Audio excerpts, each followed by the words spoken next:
Hello, my friends. I am back today. We're starting a brand new book today. It's called I Survived the Sinking of the Titanic, 1912. This book is going to be a 3.9. Remember, your AR levels, the ZPDs are wide open. So even if that wasn't in your ZPD before, please feel free. We might have a friend join us today. Dobby wants to be in on the reading too. This book is going to be worth 1 point when we get finished with it. So let's get started. Chapter 1. Monday, April 15th, 1912, 2 a.m. on the deck of the RMS Titanic. The Titanic was sinking. The gigantic ship had hit an iceberg. Land was far, far away. 10-year-old George Calder stood on the deck. He shivered because the night was freezing cold. And because he was scared, more scared than he'd ever been before. More scared than when Pa swore he'd send George to army school, far from everything and everyone. More scared even than the time the Black Panther chased him through the woods back home in Millerstown, New York. The deck of the Titanic was packed with people. Some were running and shouting, "Help us, take my baby, jump!" Some just plain screamed. Children cried. A gunshot exploded across the deck, but George didn't move. He just hold on, he told himself, gripping the rail, like maybe he could hold up the ship. He couldn't look down at the black water. He kept his eyes on the sky.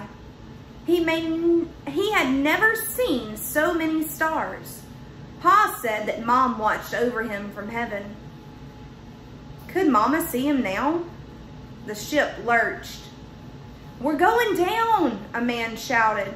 George closed his eyes, prayed that it was all just a dream. Even more terrible sounds filled the air. Glass shattered, furniture crashing, more screams and cries. A bellowing sound like a giant beast was dying a terrible death. George tried to hold the rail, but he lost his grip. He tumbled, smashing his head on the deck. And then George couldn't see anything. Even the stars above him seemed to go black. Chapter 2. 19 hours earlier. Sunday, April 14th, 1912. 7:15 a.m. First class suite, B deck, the RMS Titanic. George woke up early that morning, half expecting to hear Papa calling him for chores. But then he remembered the Titanic. He was on the greatest ship in the world.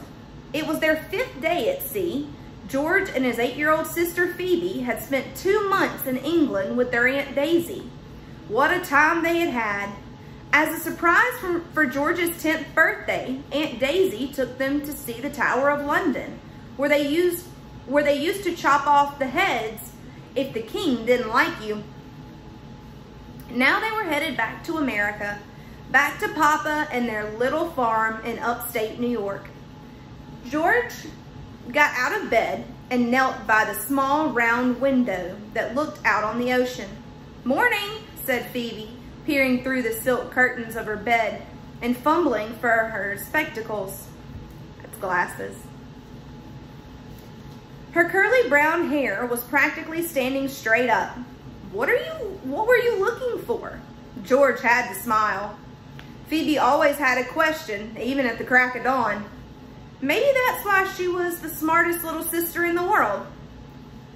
"I thought I saw a giant squid," George said, "and it's coming to get you."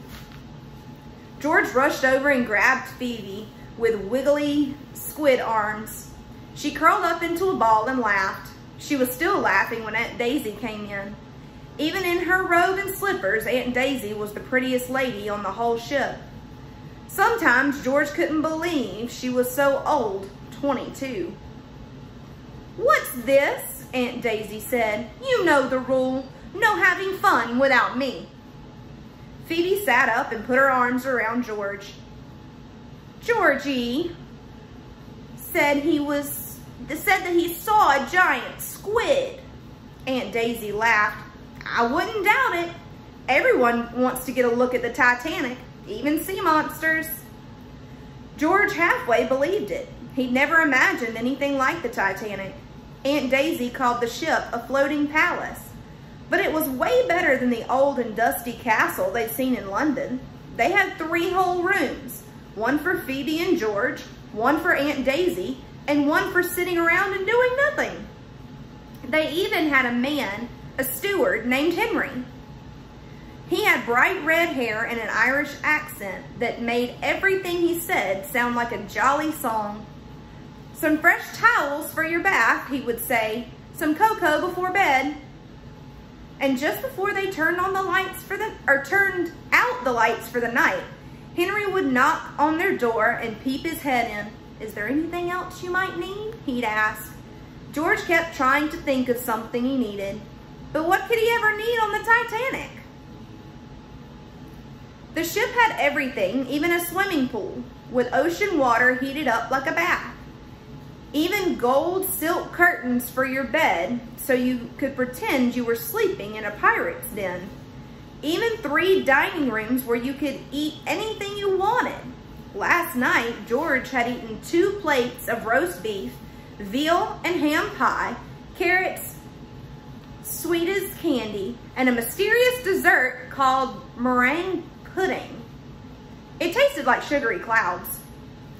Actually, there was one thing missing from the Titanic, the New York Giants baseball team.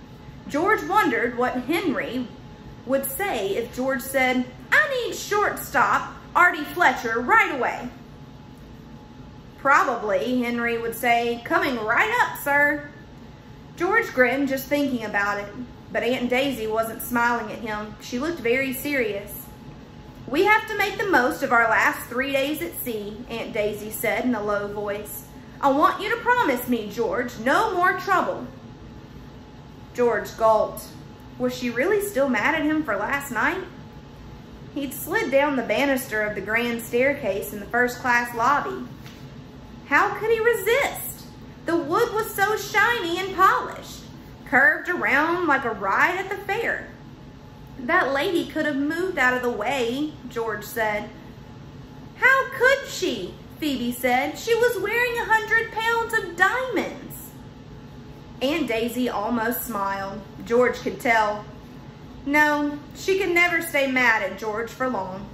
Aunt Daisy put her face very close to George's. He had freckles on her nose, just like George and Phoebe.